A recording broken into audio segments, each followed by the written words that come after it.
Que a paz do nosso Mestre Jesus possa estar com todos nós. Neste vídeo vamos dar sequência ao estudo deste livro, Umbral, Projeções Mentais, Testemunhos e Resgate Espiritual, livro ditado pelo Espírito Kaibarshu. Vamos avançar para o terceiro item do capítulo número 6.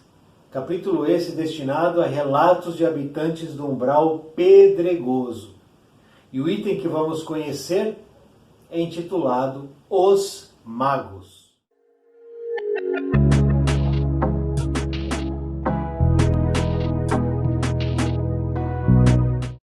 Caminhava sobre várias pedras equilibrando, para alcançar uma clareira de onde parecia emanar fogo, provocando uma luminosidade estranha para o local.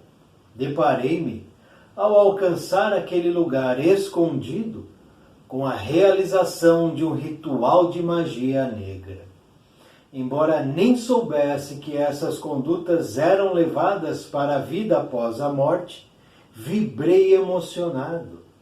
Ali estava o mago, um desencarnado que se apresentava como um gigante, parecendo ser muito maior que todos os demais ao redor de seu púlpito.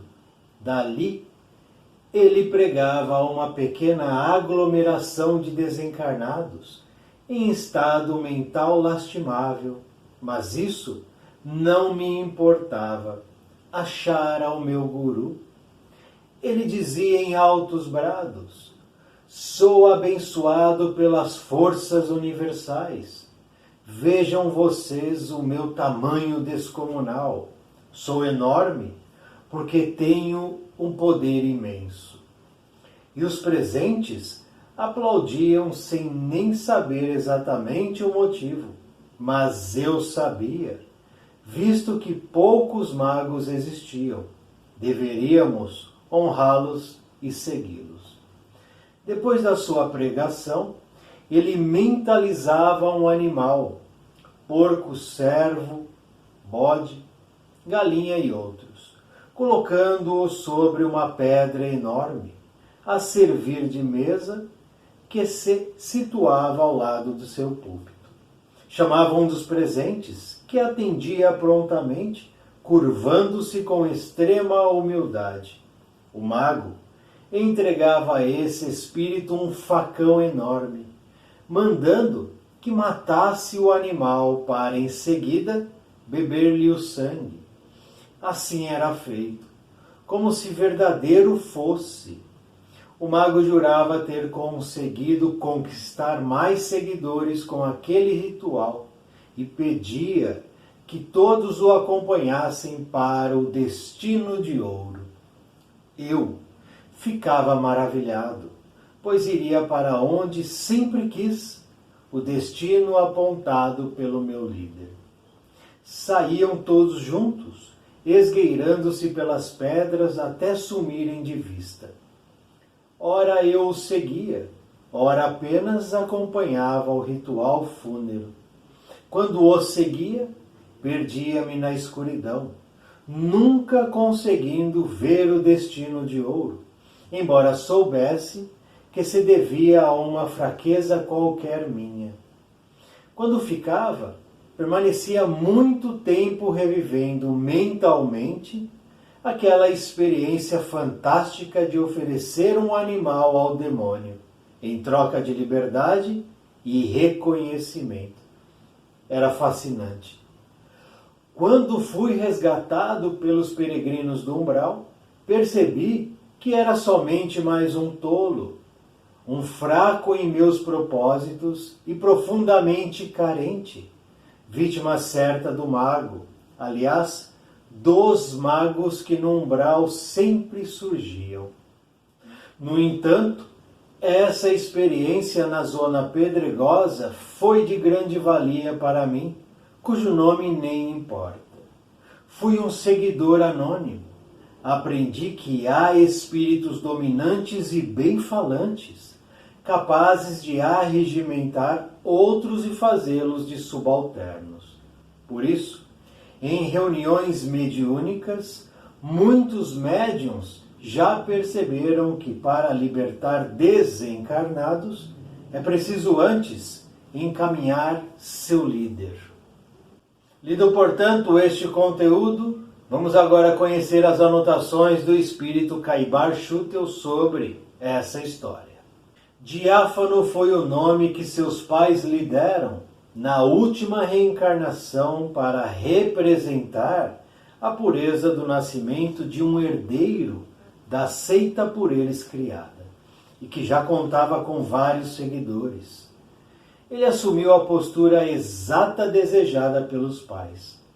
Era o primogênito de uma família de 9 irmãos, moradores dos Estados Unidos. Fazia tudo o que seus genitores mandavam, razão pela qual era o orgulho de ambos, enquanto os irmãos eram colocados em segundo plano. Qualquer deles, para receber um mínimo de atenção ou carinho dos pais, deveria reverenciar a Diáfano, o mais velho. Aquela seita era macabra, pois se valia do sacrifício de animais semanalmente, para atingir uma vez ao ano o sacrifício humano. Os criadores dessa doutrina nefasta lidavam com as forças vitais para a humanidade. Pregavam um domínio absoluto dos mais fortes sobre os mais fracos e demonstravam isso frequentemente, matando e devorando animais sem ao menos preocupar-se em cozinhá-los. Bebiam sangue de animais para rejuvenescer o espírito e, anualmente, sequestravam alguém fraco, desconhecido, perdido ou sem família para fazer exatamente o mesmo. Agiam nessas cerimônias como canibais. Os seguidores ficavam enlouquecidos com a coragem de seus líderes ao matar, beber o sangue do defunto e alimentar-se de seus restos mortais. Outro destino eles não poderiam ter senão as zonas umbralinas. E quando para ali eram conduzidos, procuravam repetir todo o rito de passagem pela crosta terrena para manter o pretenso domínio sobre outros seres. Os denominados magos constituem atualmente os principais alvos dos grupos mediúnicos de desobsessão, visto que, encaminhando um deles, consegue-se libertar vários outros seguidores.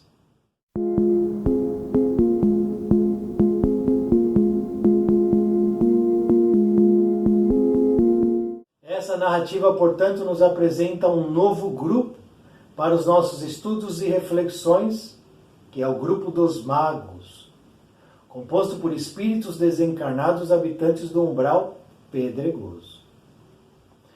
Sendo assim, se organizássemos uma excursão educativa pela região do umbral pedregoso, invariavelmente observaríamos, em alguns pontos dessa região trevosa, grupos de espíritos reunidos realizando algum tipo de ritual bizarro, estranho e esquisito.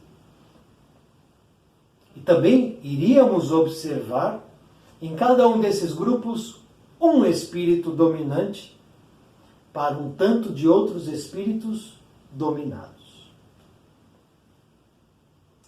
Exatamente como nos apresenta o relato de Diáfano, quando ele diz: deparei-me com a realização de um ritual de magia negra. Ali estava o mago, pregando a pequena aglomeração de desencarnados. Vibrei emocionado. Diáfano, então, caminhava pela região do umbral pedregoso sozinho, solitário e há muito tempo. Mas por que sozinho? Por que solitário? Já que na reencarnação pregressa ele teve mãe e pai, 8 irmãos, esteve inserido em uma seita onde havia seguidores. Onde então estavam todos esses? Que aqui a história e o relato é dele, sozinho. Vemos então aqui Diáfano começar a colher tudo o que ele plantou nessa experiência que Caibar Chuta nos apresenta. Quando ele reencarna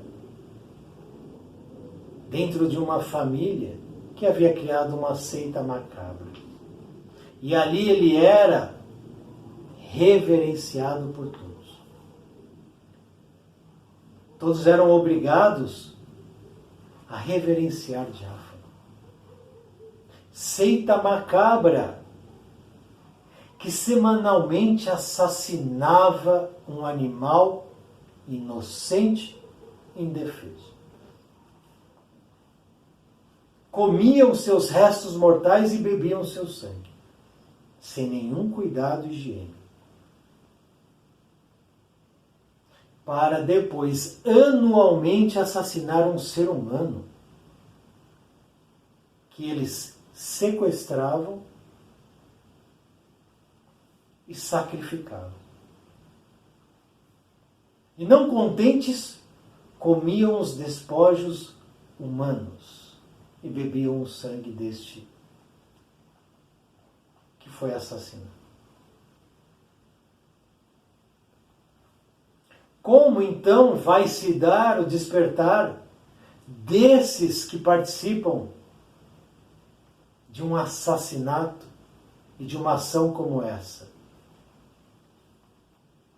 Pior do que os canibais, porque os canibais do passado eram ignorantes. Não detinham cultura nem conhecimento. Faziam o que faziam porque eram atrasados em todos os aspectos. Mas aqui não. Lembrando que eles viviam nos Estados Unidos da América, a nação mais poderosa do mundo, a maior economia do mundo e esse blá blá blá todo aí. Olha o que eles faziam lá. E o que eles faziam aqui, esse ritual macabro, esses assassinatos, são assassinos, todos esses. Aquele que assassinava e aquele que seguia uma seita dessa, também é assassino. E eles faziam isso escondidos, naturalmente. Porque todas essas seitas são sempre clandestinas, né? Nos porões das residências, coisas pavorosas. E é exatamente isso que Diáfano observa lá no umbral pedregoso. Ele diz: deparei-me ao alcançar aquele lugar escondido. Porque é a repetição da ação que se dava no plano físico, material.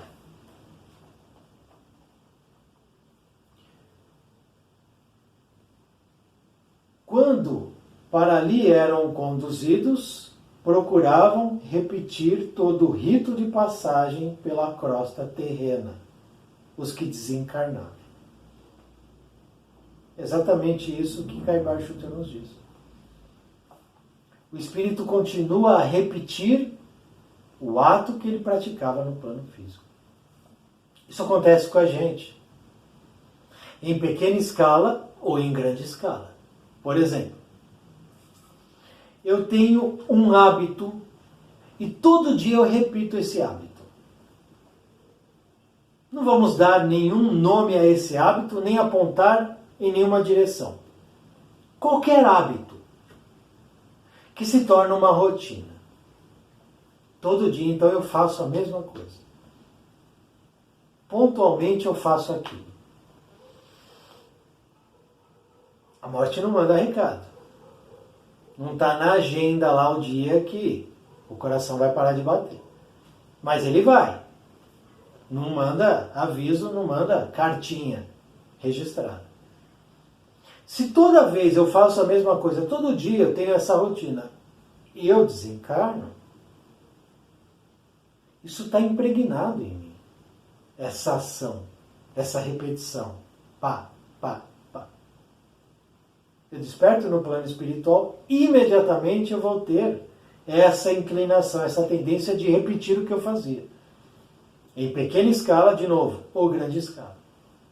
Isso serve para vício, isso serve para os gostos, para os hobbies, para tudo. Para alimentação, não podemos nos esquecer disso. Quanto mais apegado à alimentação material, mais dificuldade eu terei no plano espiritual. Mas isso tudo já foi conversado aqui no canal. É só assistir ao vídeo. Assista ao vídeo. Treinamento para a morte. E a reflexão está lá. Então, a repetição do hábito cultivado no plano material. Diáfano tinha o hábito do assassinato, do ritual, de participar daquela conjuntura macabra, satânica, criminosa. Estamos falando de assassinatos. Quando ele encontra, então, aquilo que há muito tempo ele não tinha contato, ele vibra emocionado. Encontrei o mago. Ali havia, então, um ritual. O mago se colocava como um ser grandioso, estatura alta, e dizia: sou abençoado pelas forças universais. Vejam meu tamanho descomunal, sou enorme porque tenho poder imenso. Essa narrativa servia para dominar. Servia para marcar o território. Para criar um laço, uma amarração mental com aqueles espíritos que ali estavam, o seguindo, que apresentavam um estado mental lastimável. Escolheram estar ali, desejavam estar ali, participavam daquilo. Como os que estavam no plano físico, na seita, quando acontecia o assassinato, etc., aquela coisa ritualística, os seguidores ficavam enlouquecidos com a coragem que os líderes apresentavam em matar e beber o sangue do defunto, alimentando-se dos restos mortais. Então a mesma euforia que os seguidores da seita tinham no plano físico, também tinham no plano espiritual. Não muda. Só existe a mudança quando o espírito deseja mudar. Senão não tem mudança. Então esse mago, que não era um mago verdadeiro, aqui se trata de um mago falso, de um teatro, criava todo um cenário, um espetáculo para ludibriar e se locupletar do momento. Esse é o cenário aqui. Esse mago não é um verdadeiro mago. E é natural que nós tenhamos dúvidas a respeito disso. Magia, feitiçaria, bruxaria, rituais, oferendas, seitas. Natural. Dúvidas naturais, porque a cada novo assunto, novas dúvidas. Compreensível. Mas aqui não é um mago real. Tudo isso aqui é teatral. Por que é teatral?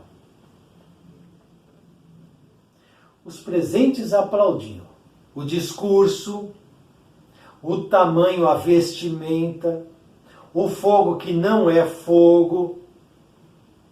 No plano espiritual não existe o fogo que a gente tem aqui.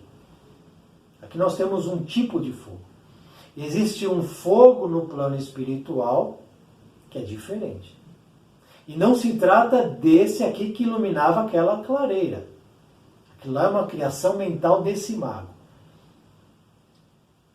Esse espírito auto-intitulado mago É um espírito que no plano espiritual umbralino aprendeu uma série de coisas, adquiriu conhecimentos. E esses conhecimentos ele estava direcionando com uma intenção, que é a de dominar outros espíritos. De novo, se locupletar daquela situação. Tirando proveito, aproveitando, usando a estupidez, a ignorância desses espíritos em estado mental lastimado. Então, ele aprendeu. Na mesma proporção que aqui no plano físico estamos aprendendo, ou não? Nós não aprendemos um monte de novos assuntos aqui no plano físico? N assuntos. Em várias áreas. Mesma coisa acontece no plano espiritual. Vamos aprender muitas coisas. E aí iremos direcionar nossos aprendizados para onde desejamos. Você irá escolher, eu também. E esse espírito aqui, o tal mago, estava direcionando o conhecimento. Um dos conhecimentos que ele adquiriu, manipulação mental, o poder da fala, o poder da aparência, porque ele se coloca como um gigante. Ele não é um gigante. Mas mentalmente ele consegue mudar a aparência perispiritual e se fazer maior que os outros. É um controle mental da aparência que ele aprendeu a dominar no plano espiritual. Méritos dele. Como ele também aprendeu a mentalizar simulacros de animais. Então ele mentalizava uma galinha, ou aqui como diz, um porco, um bode, um cervo. Ele pensava, ele imantava e mentalmente ele criava aquilo. Esse tipo de mecanismo necessita um estudo separado, então não vamos nem adentrar por esse caminho. Da mentalização, isso tudo é bem complexo. Já que no plano espiritual, as possibilidades são outras. Nosso pensamento tem outro poder diferente do que temos aqui agora, no momento. Então, deixamos esse assunto de lado e vamos entender aqui. Ele mentalizava e o animal aparecia. É simples assim. Não é simples a ação. Demanda uma série de coisas. Mas aos olhos de quem estava ali, o mago, meu mestre, é assim. Aparecia lá um porco. E o porco agia exatamente como age aqui. Porque esse mago já esteve no plano físico e conheceu um porco.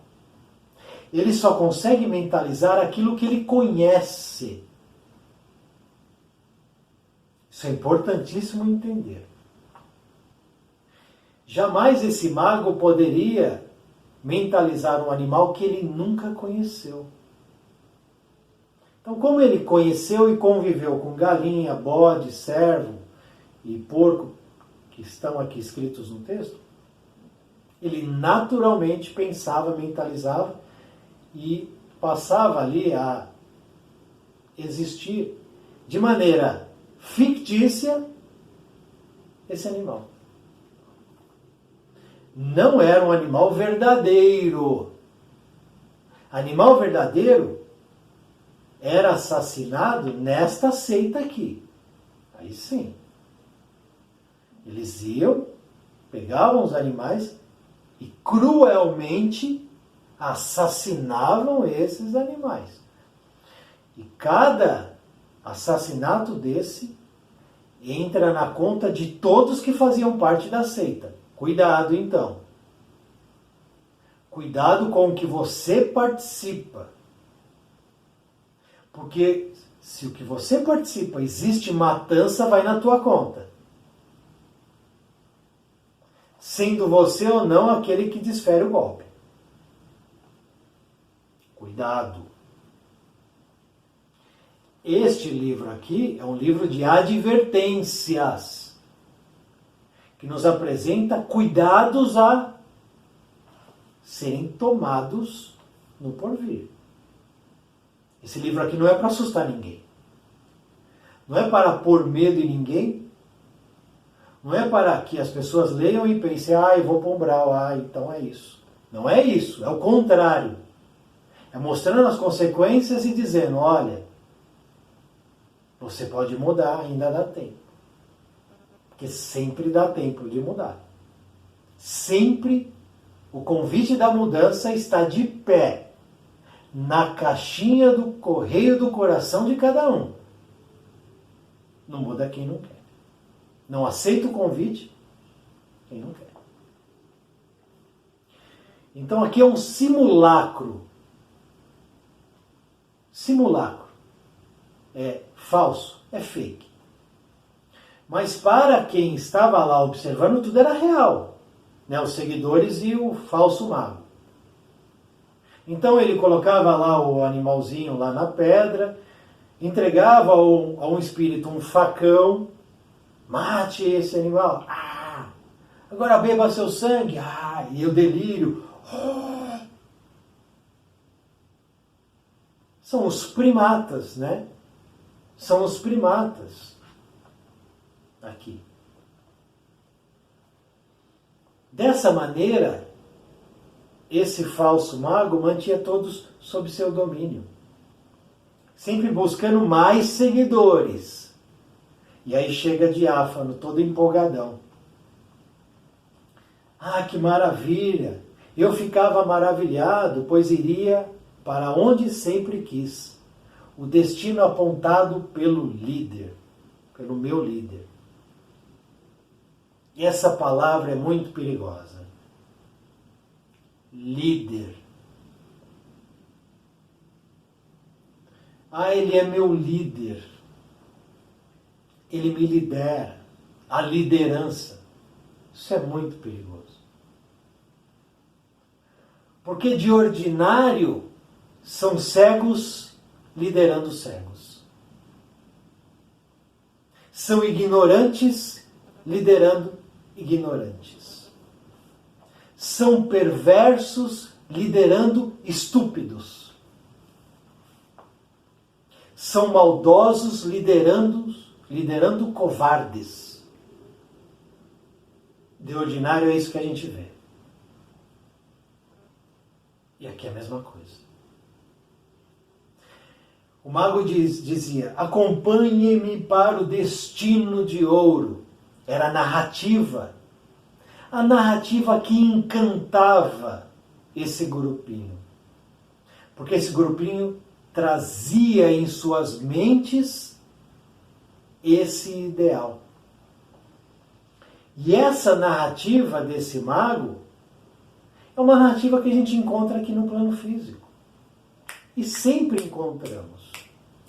A narrativa dos líderes, siga-me porque eu farei isso. Siga-me porque nós juntos iremos defender isso ou aquilo. São as demagogias. Porque eu posso começar agora uma narrativa e muitos se encantarem pela minha narrativa. Mas ela está baseada no quê? Ela se sustenta?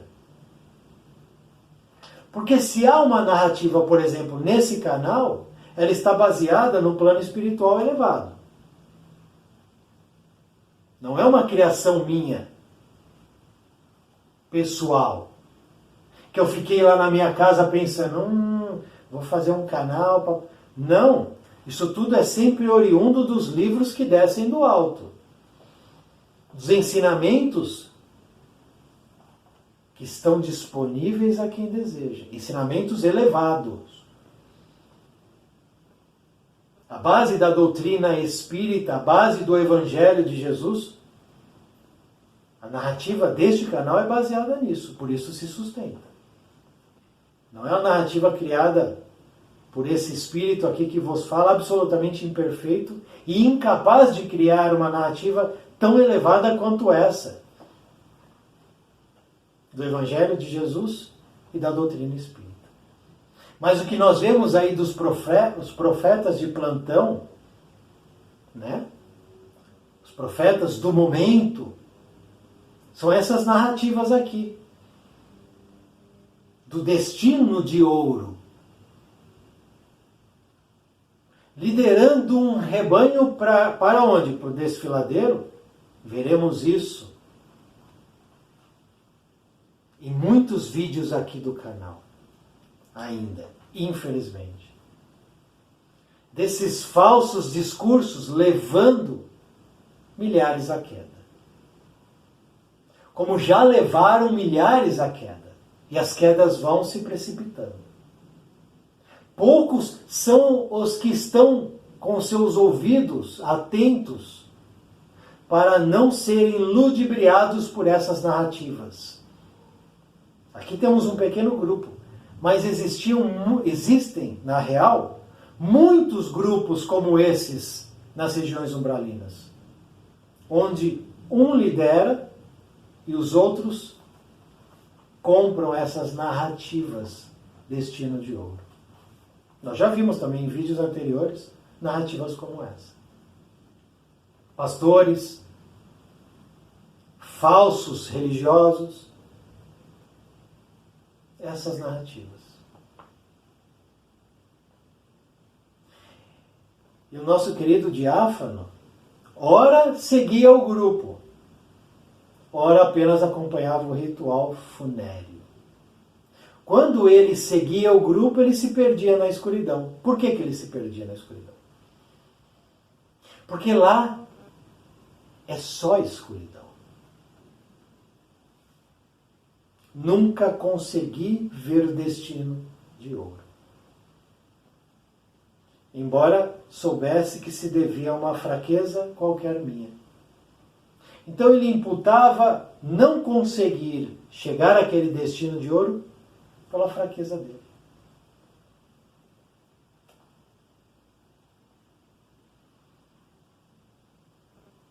Quando foi resgatado, depois de muito tempo, pelos peregrinos, percebi, acordou, despertou, que era somente mais um tolo.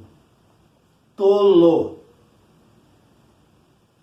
Quando nós seguimos certas narrativas, não estamos agindo como tolos? Interrogação. Fraco em meus propósitos, profundamente carente. Aqui então ele começa a visitar o íntimo. E se você não fez isso ainda, precisa fazer. Visitar seu íntimo. Vítima certa do mago. Aliás, dos magos, ele diz aqui no plural. Por isso que existem muitos grupos lá. Falsos magos. Por que falsos magos? Vamos entender isso rapidamente.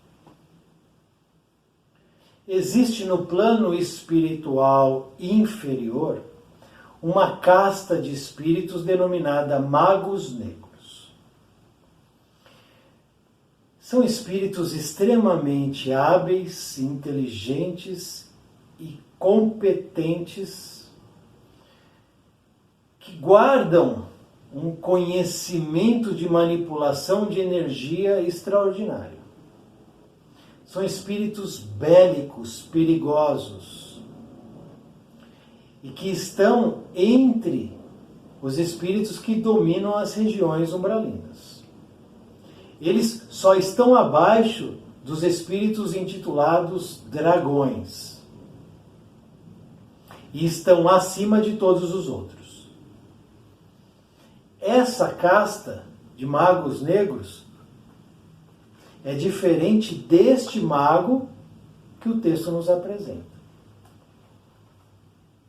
Os magos negros, eles têm por objetivo dominar o planeta, ter a dominação da raça humana, material e espiritual. O mesmo desejo que os espíritos intitulados dragões têm, e impor o desejo deles a todos, para que todos os tratem como os maiorais. Então essas duas castas de espíritos desejam a mesma coisa. Eles não são amigos, parceiros, companheiros. Não são.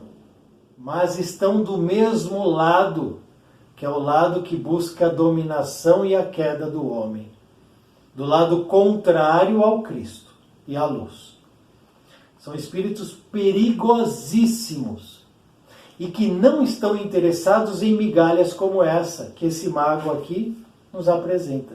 Porque esse mago dominando ali um pequeno grupo é migalha.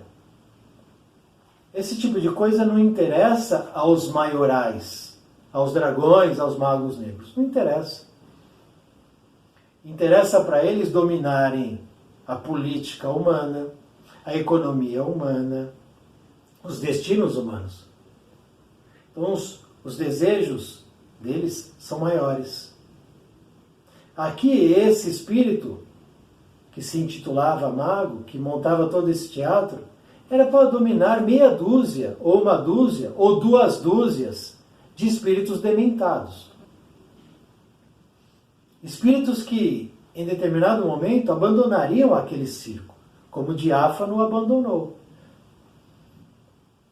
Por isso que esse mago não é um mago negro. É apenas na verdade, ele também é um simulacro de mago. Detém algum conhecimento, mentalização de animais, etc. Mas isso perto de um conhecimento que um mago negro detém é brincadeira. É praticamente nada. Os magos negros são espíritos milenares que detêm um conhecimento que eles vieram conquistando a eras que a gente nem conhece. São espíritos oriundos da Lemúria, da Atlântida, continentes que nem existem mais. Não são espíritos originais do planeta Terra. Vieram aqui, estão aqui aprisionados, daqui eles não podem sair. E daqui serão exilados para outro planeta mais atrasado ainda, para refazerem suas caminhadas espirituais, que são filhos de Deus também, apesar de toda a maldade que guardam no coração. Então esse mago não é o mago da casta dos magos negros. Muito longe disso. Mas é um mago que pode fazer parte do exército dos magos negros. Como sendo das escalas inferiores dentro desse exército, dentro dessa organização, digamos assim.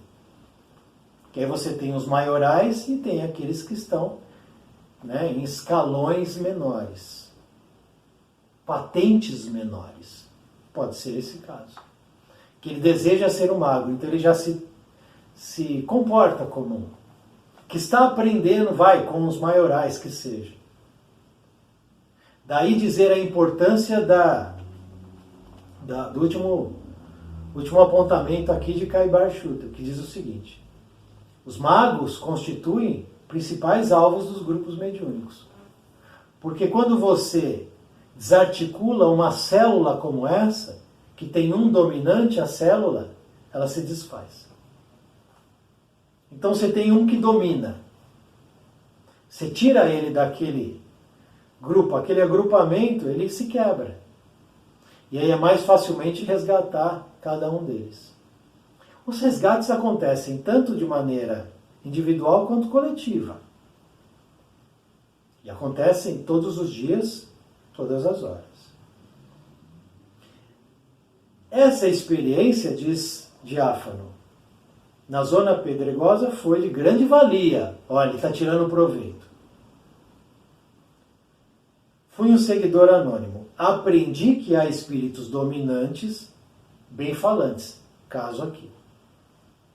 Dominantes sempre houve. Temos os maiorais, aqueles que são absolutamente terríveis, em zonas umbralinas, e temos aqueles malandros, que são capazes de arregimentar outros, fazer subalternos. É preciso então encaminhar o líder para desmanchar aquela célula. Se o plano espiritual inferior, dragões, magos negros, espectros, enfim, toda essa turminha aí, turminha da sombra, podem muito, o plano espiritual elevado pode mais. A luz pode mais. O Cristo é maior do que todos estes que tentam dominar a humanidade. E Deus então é Pai de todos. Todos eles terão oportunidades. Como o diáfano, que agia como um canibal, que foi um assassino, vai ter outra oportunidade. Terá muitas outras. Todos teremos.